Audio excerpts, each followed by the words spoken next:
বন্ধুরা, জন্মাষ্টমী তো চলেই এলো, আর জন্মাষ্টমীতে মিষ্কা বুড়িকে আমি গোপাল সাজাবো না তা কি কখনো হয়? আগে তা কখনোই হয় না। কিন্তু এই গোপাল সাজানো হচ্ছে আমার এই বছর জন্মাষ্টমী না, এটা মিষ্কার দেখো অনেক বড় বড় চুল হয়েছিল যখন, তখনকার ফটো।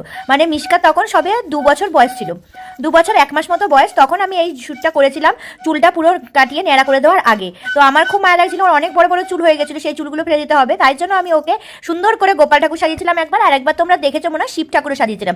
তো সব দুটোই হচ্ছে চুলটা কেটে ফেলার আগে, মানে ন্যাড়া করার আগে।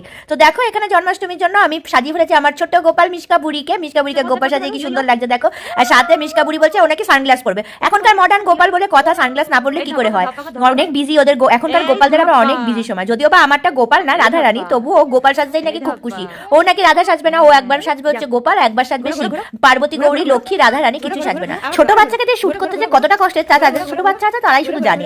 তো একবার ধপ্পা ধপ্পা, একবার ঝপ্পা ঝপ্পা, এই করো সেই করো, একবার হিসু পেয়ে যায়, একবার জল খাবো, একবার কান্নাকাটি, সব মিলিয়ে মিশিয়ে শুট আমাদের অলরেডি চলছে বহালতবিয়ায়। তা আমার লাড্ডু গোপাল তো অলরেডি রেডি হয়ে গেছে। লাড্ডু গোপাল না, গোপালিনী। যাই হোক, তোমাদের গোপাল কতদূর রেডি হলো আমাকে কিন্তু অবশ্যই জানিও।